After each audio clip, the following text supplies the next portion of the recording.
¿Me pueden escuchar? En Chihuahua.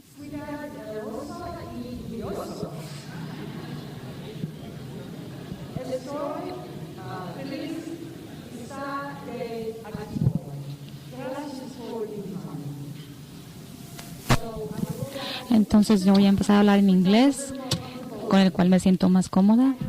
Y estoy aquí para hablarles sobre el mundo y qué es lo que está sucediendo en el mundo. Y hay unas cosas muy emocionantes que están sucediendo. Publiqué un libro este año en marzo de mi asociación con las personas que están involucradas en las organizaciones sin fines de lucro. Y quiero compartir algunos de estos puntos con ustedes que hablan del libro.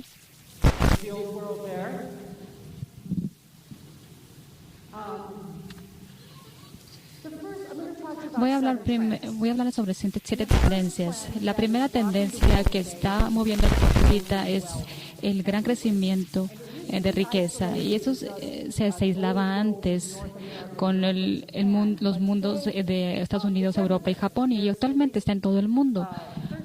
Hay al menos 15 billonarios en Latinoamérica, que está en la revista Forbes, y las economías en crecimiento de China y Brasil se espera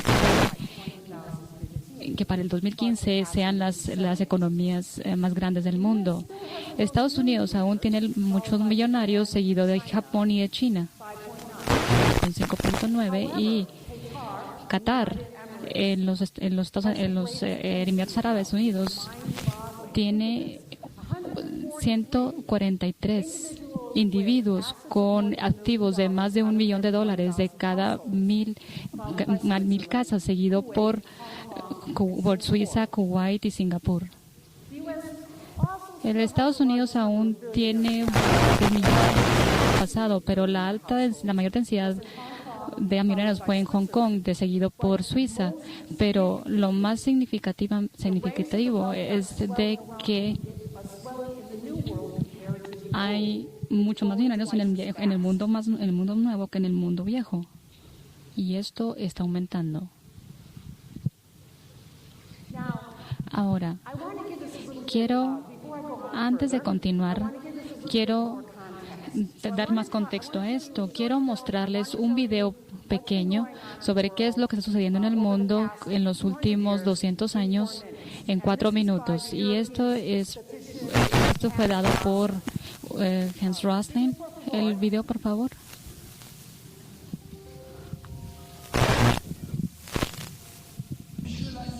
Visualización está en el corazón de mi trabajo también. Yo enseño la salud mundial, y eso es importante. Y los datos no son solamente importantes, debo demostrarlo en maneras de que la gente lo disfrute y lo entienda.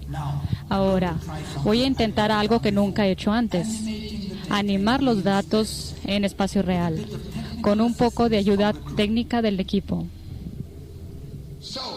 Entonces, aquí vamos. Primero, tenemos la expectativa de vida de 25 años a 75 años. Y aquí abajo, el acceso a la riqueza, el ingreso por persona, 5,000, 50,000 y 50,000. Aquí tenemos los pobres y los enfermos, y aquí están los ricos y los pobres. Ahora, voy a mostrarles el mundo hace 200 años, en 1810. Aquí vienen todos los países. Asia rojo, el Medio Oriente verde, Estados Unidos, América amarillo, y el tamaño de la burbuja también mostrará la población. Aquí se puede ver de que todos los países estaban pobres, las expectativas de vida eran menos de 40 años, y en Estados Unidos y en Holanda estaban mejor, pero no por mucho. Y ahora viene la revolución industrial, que hace que Europa se aleje de los demás países, pero al colonizar los países colonizados están atorados acá abajo, pero eventualmente el occidente se vuelve más y más saludable, y ahora nos detenemos debido a la Primera Guerra Mundial y a la influencia española. Ahora nos vamos a 1920 y 1930 y a pesar de la Gran Depresión, los países occidentales suben más hacia mayor riqueza. Japón también, a pesar de la guerra, pero la mayoría de los países se mantienen aquí abajo. Pero después de la tragedia de la Segunda Guerra Mundial, vamos a ver el mundo en 1948. En 1948 fue un gran año. La guerra había terminado, Suecia ganó las mayores medallas en las Olimpiadas del invierno, pero las diferencias entre los países del mundo era más amplia que nunca. Estados Unidos estaba al frente, Japón se estaba acercando, Brasil estaba bastante atrás, Irán estaba un poquito más rico debido al petróleo, pero aún así no estaba muy sano. Y los gigantes de Asia, China, Pakistán, Bangladesh, Indonesia, aún estaban pobres y enfermos. Pero miren lo que va a ocurrir. Miren, ahí vamos otra vez. En mi vida, las colonias obtuvieron su independencia y empezaron a crecer, a ser más ricos y estar más saludables. Y en 1970, los países en Asia empezaron a alcanzar a los países. Significa que habrá más empleos para ti. Tienen economías más desarrolladas. Sudáfrica se quedó atorada debido al VIH, pero políticas más actuales, que la mayoría de las personas viven en medio, pero hay una diferencia enorme entre los mejores países y los peores países, y también debido a las políticas de los países. Aquí estos muestran promedios, pero tomen por ejemplo China. Puedo dividirla en provincias. Ahí va Shanghai. Tiene la misma salud y riqueza que Italia. Y aquí, esta es la provincia de Guangzhou, que está tan pobre como Pakistán. Pero si lo divido aún más, las partes rurales pueden estar tan pobres como África.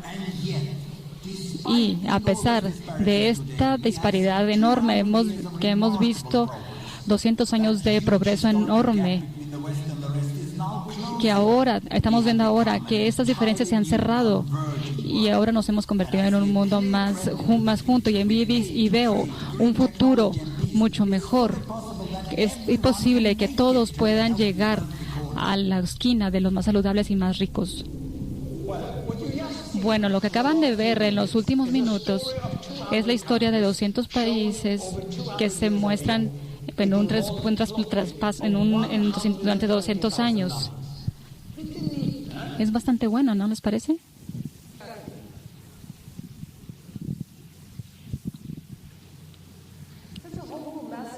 Es un mensaje con mucha esperanza de que todos pueden llegar a esa esquina de prosperidad y de salud.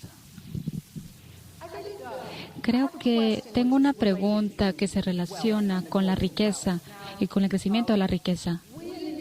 Nosotros en Estados Unidos decimos de que tendemos a ser muy centrados en los Estados Unidos. Siempre tenemos que tener la percepción de que somos los mejores en la filantropía, que ha habido razones económicas de por qué hemos tenido un sector muy rico en el pasado, pero esto está cambiando en los últimos 20, 30 años.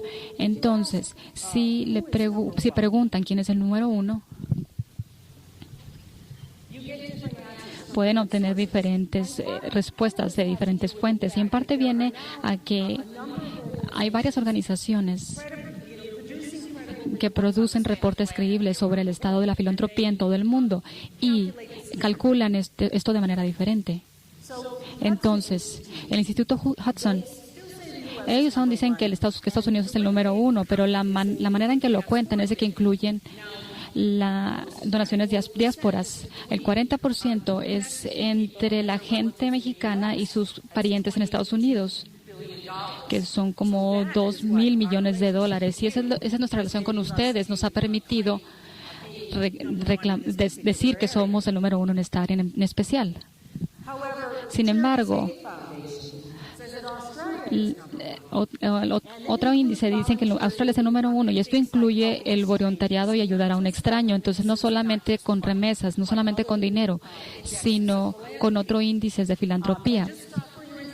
Y de los 153 países a los que investigaron, a los que se hizo la estadística, México es el número 67. La OECD dice que Suiza es el número uno. Y ellos calculan esto como un porcentaje de ingresos. Entonces, aunque Estados Unidos dio la mayoría en números, aún no están donando como un porcentaje de su riqueza, como lo hacen en otros países.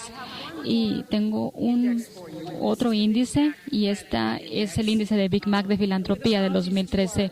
Y me disculpo a nuestro patrocinador, el Burger King, perdón, pero ellos dicen que Singapur es el número 1. Ahora estos índices se calculó. Fue calculado por mi coeditor en Reino Unido, y él usó algunos datos que se basan en UNICEF y en analizar otras fuentes de otras partes del mundo, pero lo calcularon como, bueno, estos son los 10 principales donde están estas hamburguesas, pero lo calcularon principal las donaciones mensuales. Algunos países que hacen mucho en cuanto a donaciones por temporada, pero estos lo calculan por meses. Y esto se ha vuelto más importante, una parte importante de la donación. Ahora podemos ver de que México es el número 17. Es interesante ver también de que hay muchas compañías de índice medio. También les está yendo muy bien en esta gráfica. También vamos a usar el índice de la Big Mac. Esto se basa en un modelo que toman los economistas por varios, pero ellos toman la Big Mac, y la Big Mac se encuentra a todos lados. Aquí tienen McDonald's, lo he visto aquí en Chihuahua, y está en todos lados. En India se llama el Chicken Maharaja porque ellos no comen carne, entonces es de pollo. En Francia es la hamburguesa Royal. Entonces, porque está en todos lados, pueden usarlo para calcular tales cosas como qué es lo que cuesta ir a un dentista o los salarios. También lo han usado para medir la filantropía. ¿Cuántas Big Mac se necesita para convertirse en un donante principal en un país? Creo que en México una Big Mac cuesta 48 pesos. ¿Es correcto? ¿Sí o no? ¿Más o menos? Entonces, 2.800 Big Macs o $10,000 es equivalente a un donador grande, un donador principal.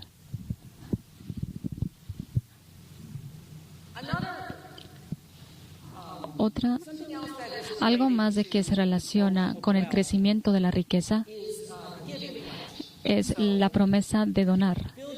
Bill Gates, Warren Buffett y algunos de sus amigos billonarios tuvieron la idea de que iban a persuadir a las personas a que donaran la mitad de su riqueza a caridad. Entonces, si tienen 140 personas que han firmado esta promesa, y 12 de ellos son fuera de Estados Unidos. Y la razón por la que les menciono esto es porque son solo 12. Han hablado con muchas personas. Esto puede cambiar en el futuro y más personas pueden unírseles.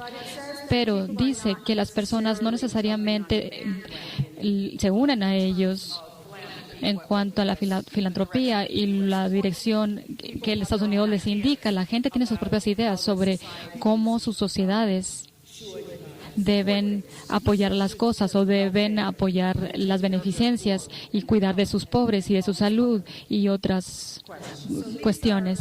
Estos son algunos de los 12. 5 de ellos son del Reino Unido, los otros son de Ucrania, de Alemania, de Malasia, de Sudáfrica. Pero también creo que es interesante saber de que no hay nadie de América Latina en este grupo. Hasta el momento, tampoco hay nadie de Emiratos Árabes Unidos. Entonces, creo que también eso es notable, que una sección notable que falta. Ahora, asumo que la mayoría de ustedes saben quién es esta persona. Sí, muy bien. Ahora, es muy interesante porque cuando muestro esta foto en Estados Unidos, ellos no saben quién es. Y solo saben quién es o pueden empezar a adivinar quién es cuando muestro también quién está en la fotografía con él. Ahora, todo el mundo conoce a esta persona Esta es una persona que no ha firmado la promesa y tiene sus propias ideas sobre cómo deben de hacerse las cosas en México, cómo debe ser la filantropía y cómo va a contribuir a la prosperidad y calidad de la vida. Y equidad de la vida. Entonces, hay otras personas en otras partes del país. Estas personas llegan a sus propias conclusiones sobre cómo deben hacer las cosas. La innovación es otra tendencia. Primero es el crecimiento de la riqueza y la segunda es la innovación. La innovación es tener presencia en muchas partes. Estas son algunas de las ideas. Algunas de ellas son un poco más nuevas que otras, pero son algunas de las ideas que han surgido de otras partes. Tenemos las microfinanzas, que vino de la India. Mohamed Yunus ganó el premio Nobel por su trabajo con el Banco Brumil.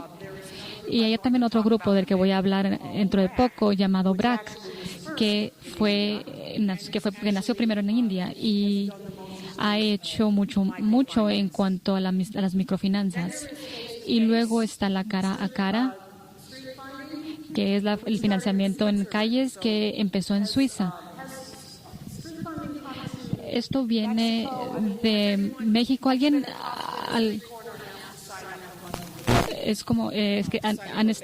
por ejemplo, hay personas que están en las esquinas y empiezan a pedir donaciones aquí en México. Espero que es una forma de recabar fondos y esto inició en Suiza con Greenpeace. En India está Telefacing. No he escuchado sobre esto hasta hace un año de uno de los contribuidores. Tuvimos a 22 personas en todo el mundo que contribuyeron porque es un tema muy, muy amplio. El telefacing en India es una metodología donde llaman a la gente por teléfono y se reúnen con ellos cara a cara. Y lo hacen muy bien. Entonces, así como tienen compañías de correo directo que se especializan en esto, ellos tienen compañías que se especializan en cara a cara. Depende de la cultura de un país, la tecnología que tiene el país y de que tiene la compañía, cómo va a funcionar. Pero eso es algo que están haciendo. En Australia tienen lo opuesto. Tienen 2 pasos.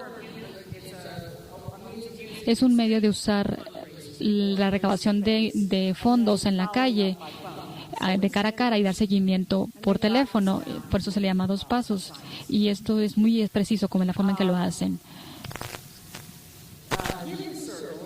Los círculos de donación vienen de Estados Unidos y ahora se está adaptando en lugares como India. Redes de impacto social es una idea que salió de de Reino Unido, y es un modelo de pago por éxito. Por ejemplo, el gobierno puede decir: vamos a pagarles a su organización no gubernamental para rehabilitar a las personas o dar trabajos a los presos, por ejemplo, pero deben de demostrar que su programa es un éxito para poderles dar el donativo. Y en África, algunas cosas de lo que hacen muy bien y que es de clase mundial, y creo que no hay nada como esto en otro lugar del mundo, son las redes de comercio equitativo. No solamente no hay nuevas ideas, sino también hay ideas. Y otra cosa que quiero mencionar aquí es el comercio justo. ¿Saben cuánto tiempo ha durado el comercio justo? ¿Cuándo empezó? ¿Cuánto tiempo tiene el comercio justo? ¿Alguien? ¿Tienen idea? ¿Alguna idea de cuándo comenzó? Muy bien. ¿Perdón?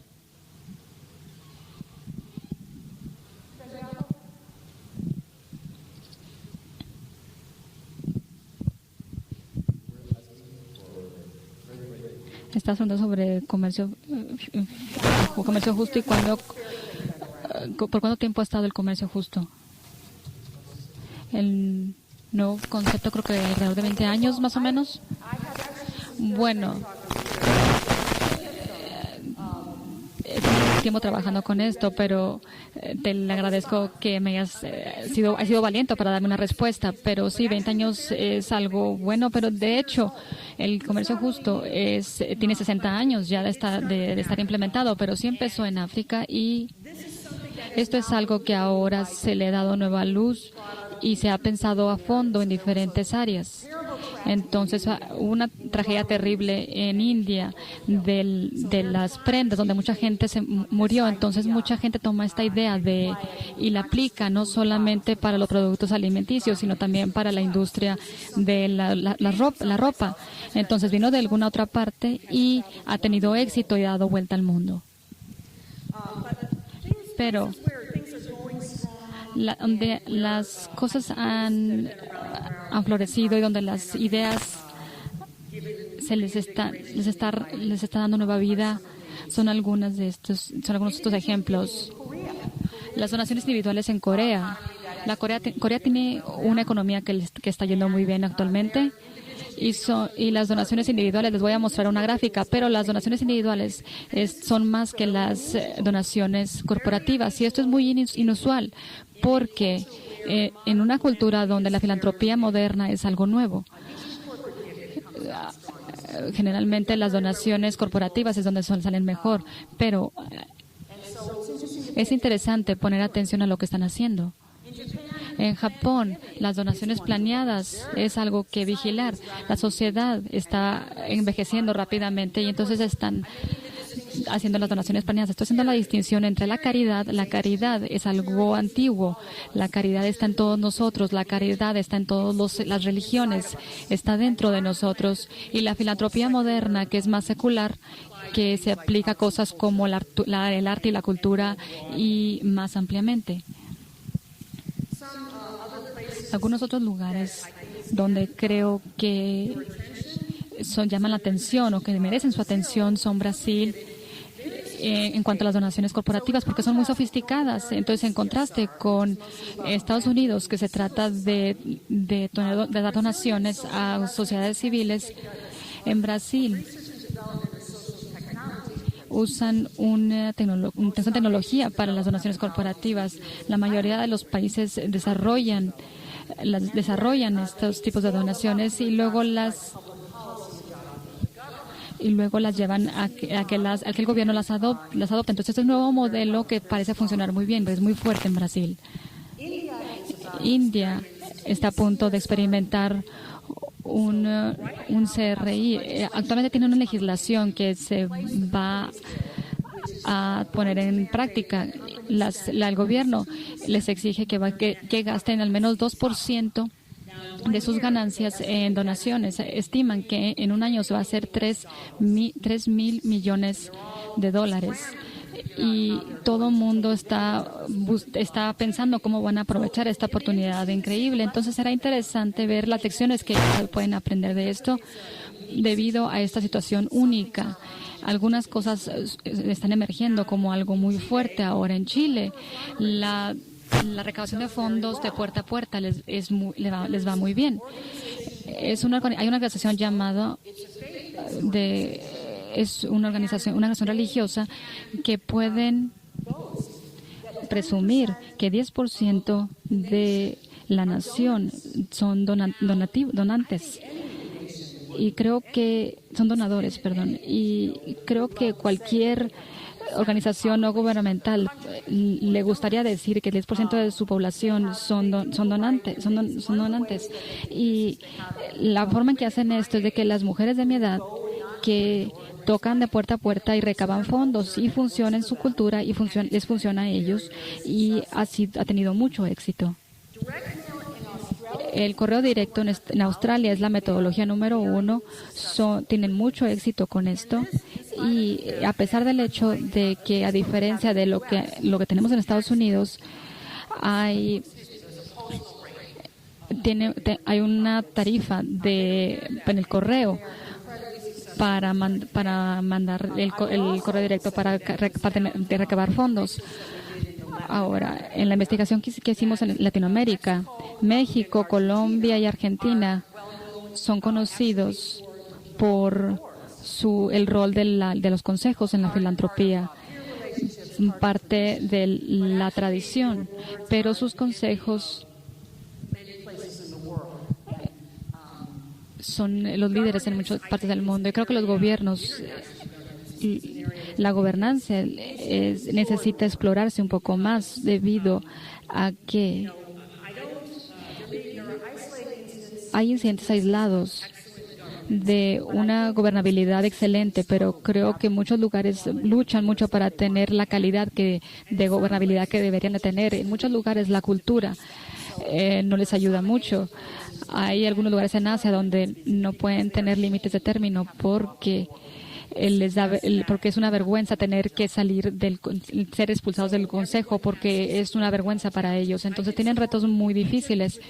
Hice un poco de trabajo con el Centro de Cultura de Egipto y es una organización sombrilla para la Sinfonía de Egipto y al trabajar con su consejo.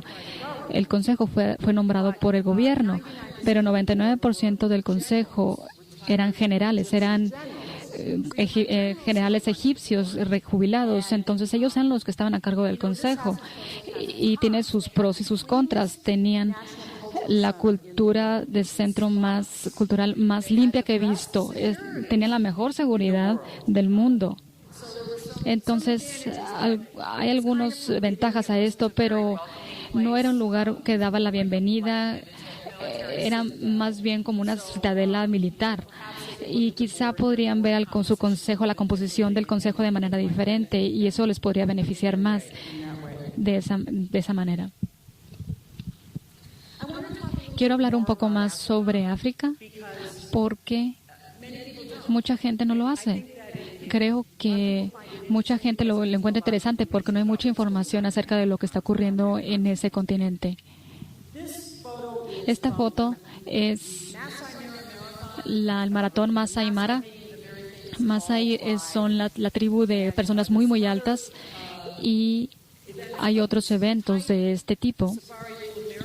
El maratón de Safari Maratu, de que fue lanzado en el 2009, y otro maratón de que está en Kenia, que es un evento de carreras de 4x4. Ahora, estos tipos de eventos se llevan a cabo en los ambientes más increíbles. Pueden ser observados por jirafas, por elefantes, y las personas de todo el mundo vienen a participar a estos eventos. Entonces, están aprovechando lo que tienen, que es un ambiente único e increíble, y produce eventos muy especiales.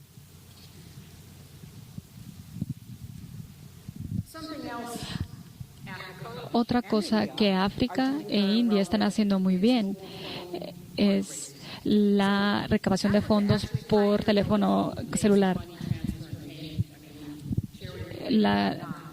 Ya sé si son para caridad o no, pero nunca, en Estados Unidos creo que tendemos a ser obstruidos por nuestras propias experiencias. Tenemos esta línea de infraestructura que aún tenemos que tratar, y tenemos ideas sobre las computadoras laptop. Algunas de estas economías emergentes se han brincado todo lo más sencillo y empiezan a usar teléfonos celulares. Entonces los han adoptado con mucha más facilidad de lo que nosotros lo hemos hecho. En 2011, Kenia estaba experimentando su peor sequía en 6 décadas.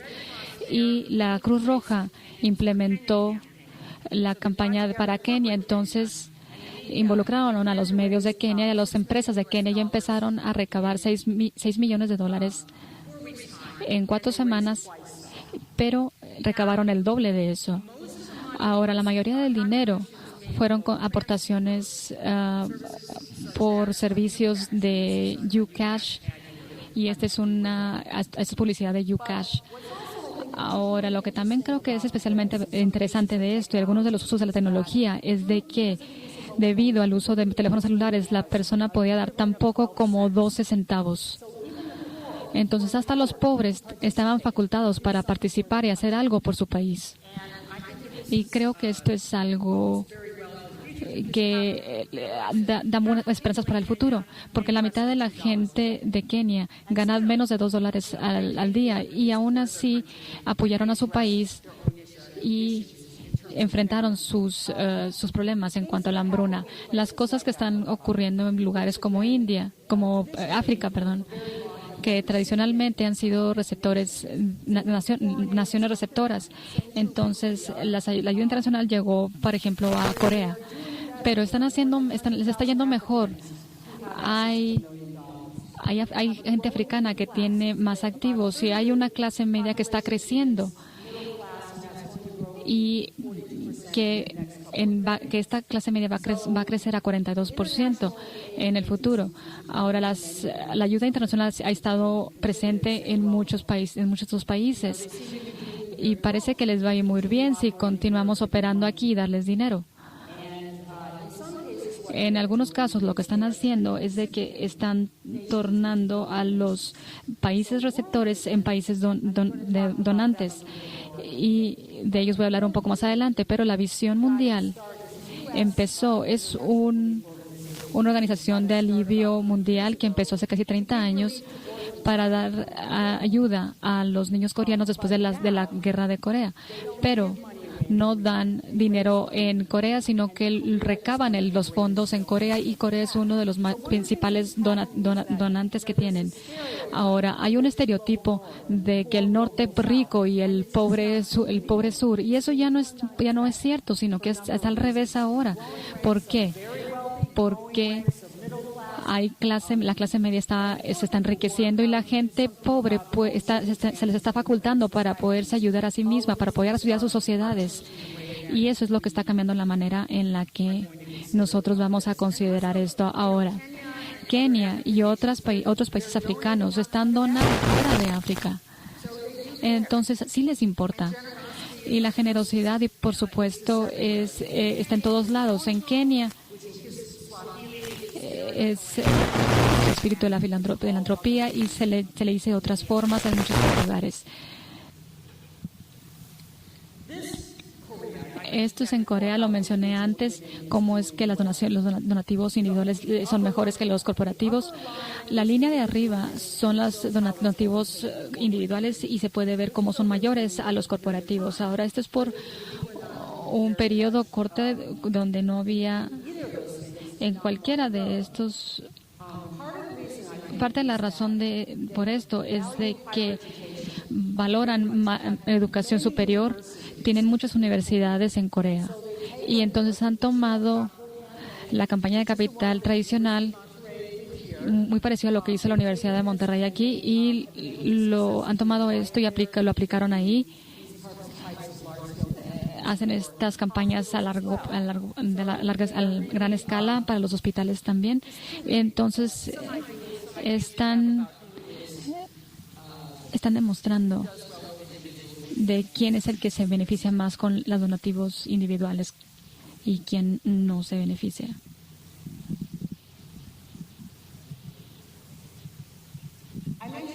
Mencioné anteriormente sobre el facing como una nueva metodología que salió de India, y incluyo esto aquí porque esto viene de una revista inglesa de recaudación de fondos, y nos introduce al telefacing como el nuevo método para recaudar fondos. O sea, lo que me interesa aquí esto me interesa porque nunca vino a Norteamérica, hay países que tienen conversaciones sobre la filantropía y la innovación y las cosas que están funcionando y que no necesariamente estamos participando en ellas. Entonces, todas estas conversaciones ahora se están llevando a cabo en todo el mundo.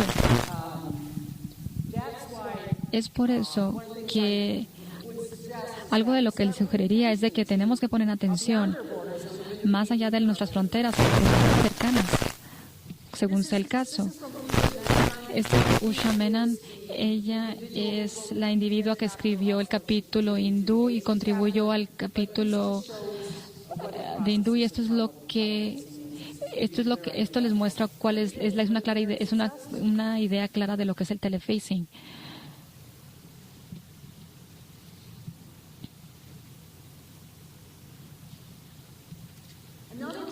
Otra tendencia es de que hay enormes ONG internacionales que van surgiendo. Esto no es noticia nueva, han estado por muchos siglos. Los más tempranos eran religiosos, querían comunicar la palabra de Dios en otros lugares, pero después de 30 años han crecido extremadamente rápido en todo el mundo, todo el sector, en todos lados, pero han crecido más rápido que cualquier otro subsector. Esto es debido a que los medios nos llevan la información a nuestras salas y porque estos desastres ambientales como los tsunamis, como los terremotos, todos nos están comunicando los problemas que hay en el mundo. También el SIDA, por ejemplo, las enfermedades que viajan de frontera a frontera o cuestiones sociales que cruzan fronteras. Entonces ha habido un aumento en estas organizaciones. Y creo que les estaban poniendo atención, y la razón por la que vale la pena ponerles atención es porque hay mucha innovación que viene de estas organizaciones. Uno de estos los motivos es porque tienen los recursos. Son organizaciones multimillonarias, son muy grandes y dedican departamentos a innovaciones y lo toman muy en serio. Entonces, por ejemplo, en World Vision tienen un director de innovación, tienen un departamento de innovación.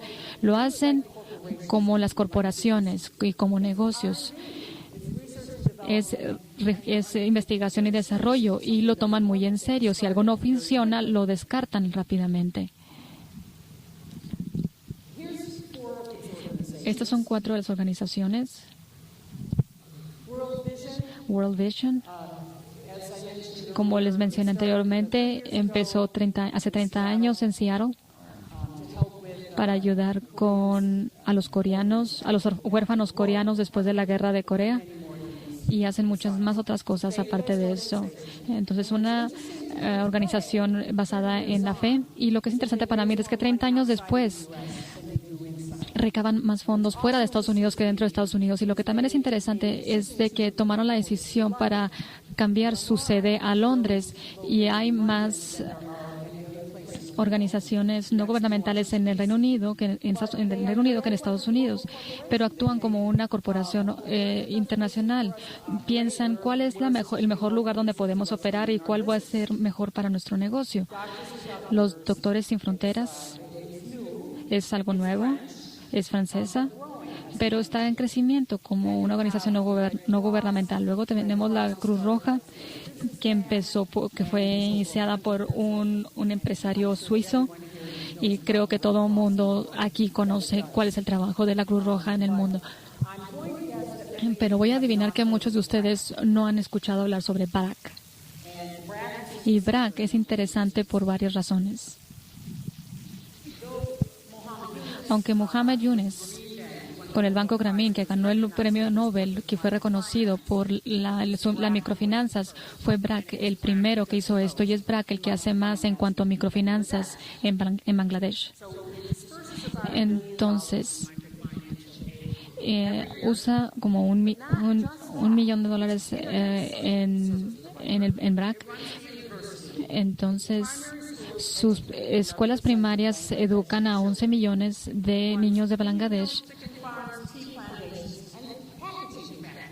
y gana 80% de sus operaciones. El 40% viene de fuera de la ayuda, pero ellos trabajan como un negocio. Si tienen una idea y si la implementan y si no funciona, se la descartan. Entonces, hasta incluso quisieron convertirse en ser autosostenibles. Entonces, querían deshacerse del 20% de ayuda, haciendo que los pobres pudieran invertir con sus pocos ahorros, pero muchas personas no podían hacer eso, entonces tuvieron que abandonar esa idea. Están siendo mejores que las obras de beneficencia del Occidente. Y no solamente eso, sino que son la organización no gubernamental más grande de Uganda, Tanzania Y lo que es interesante es que esto es un patrón muy diferente. Esto no es el norte que lleva ideas y ayuda al sur, sino que es el sur el que está teniendo sus propias ideas y las está llevando a otros lugares en el sur, cuyos ambientes pueden ser similares y donde pueden funcionar estas ideas. Entonces creo que BRAC es algo interesante para que observar. Están haciendo cosas muy interesantes. Otra tendencia es el debate sobre los papeles de la filantropía y del Estado. Y esto está continuando en todo el mundo. Hay lugares en el mundo donde es prácticamente imposible operar una ONG, y hay otros lugares donde es muy desafiante. Estoy hablando especialmente sobre Rusia y estoy hablando de Egipto, donde hay una división en las organizaciones no gubernamentales y hay mucha presión en países asiáticos o también en Egipto, por ejemplo, pueden meter a la cárcel a las personas por pertenecer a organizaciones no gubernamentales. Entonces, esta es una de las tendencias, el debate sobre los papeles de la filantropía y del Estado. Otra tendencia es una recaudación de fondos más profesional. Yo soy miembro de APRP. Yo sé que Carlos Madrid está presentando más adelante y él también es parte de esta organización. Y tuve la fortuna de conocer a la señora a cargo del capítulo de Monterrey sobre esta organización. Pero no solamente sucede aquí, sino en todos lados. Esto está sucediendo en todos lados. Entonces, quiero mostrarles un caso que demuestra esto. Este es la Universidad de Oxford. Esta es una página de su página de las donaciones a Hong Kong. Es un número, son varias ideas de que los donativos individuales son mayores que los corporativos y los donativos son domésticos, y planearon esta campaña para que el dinero viniera fuera del Reino Unido, y el mayor contribuyente de esto fue Estados Unidos, que dio un donativo de $7 millones. Ahora, especialmente recaudar fondos con ese tipo de riqueza. Estas personas tienen varias casas, sus negocios están en todas partes y sus niños están siendo educados en todas partes. Y eso nos obliga a ser más mundiales, porque nuestros donantes pueden ser de cualquier otra parte del mundo. Entonces, esto se lanzó en el 2008. Durante la desaceleración económica de 2008, y esta es la campaña más grande de la universidad, y la única que se le acerca es la campaña de la Universidad de California del Sur, pero esta campaña fue enorme. También pensaron de que los alumnos iban a ser los que iban a dar los donativos más grandes. Entonces, esto me dice, cuando veo esto, veo lo que han logrado. Y estaba trabajando en Inglaterra cuando hicieron su primera campaña. Entonces, yo estuve ahí, así pueden saber cuántos años tengo, pero Margaret Thatcher era la primer ministro. Y Henry Drucker, él fue el primer recaudador de fondos de la Universidad de Oxford, y ahora esta persona ahora está en el cielo de la recaudación de fondos, porque él tuvo que enfrentar de que no había infraestructura, no puedes encontrar a nadie con experiencia en donativos. Él tuvo también que superar el hecho de que la lealtad de los alumnos por siglos siempre fue a la escuela y no a la universidad. Entonces tenían las relaciones y toda la información. Y lo peor de todo fue de que la escuela y los estudiantes protestaban a esta campaña. Todos estaban en contra de esta campaña. Entonces sí tuvo éxito. Logró recabar $1 millón a pesar de todos los obstáculos. Y recuerdo que en Inglaterra, cuando estuve en ese momento, hubo un gran debate. Decían, no pueden hacer esto en este país, no se puede traer esto a este país, no pueden promover este tipo de tema de donaciones. No va a ocurrir aquí en este país. Pero 25 años después les puedo decir de que ya está ocurriendo. y son excelentes en su trabajo y les va muy, muy bien. Y por último, la tecnología es importante, pero nadie está de acuerdo en cómo es importante la tecnología. Los gurús de la tecnología todavía tienen obstáculos. No hay una plataforma internacional para los donativos. Entonces, si quieres donar algo en Túnez, no hay nada, tienes que enviarlo por telegrama y eso es muy costoso. Entonces, hay muchas cosas que se deben de trabajar en esta área y también en los que la filantropía prospera en un ambiente que conduce a esto. Esto les va a interesar si no los han escuchado, pero el Instituto Hudson, como reporté anteriormente, en cuanto a su índice, recientemente hicieron uno sobre la libertad filantropía y les puedo decir de que México está en los 5 principales. Entonces, es muy fácil convertirse en una organización no gubernamental y qué tipo de infraestructura o incentivos de impuestos apoyan un ambiente de filantropía y la libertad para actuar de esta forma. Y ustedes, México, es uno de los 5 principales países que tienen libertad en filantropía. Y entonces, felicidades por esto. Es algo de los que por lo que deben estar orgullosos. En China hay mucho potencial, pero aún así les falta mucho por avanzar. Mi pregunta aquí, que quizá para el resto del día, sería que al ver estas cosas, ¿qué podrías hacer de forma diferente debido a lo que acabas de escuchar? ¿Dónde puedes buscar ideas? Y quería también preguntarle si tienen alguna pregunta que hacerme, algunas dudas que tengan.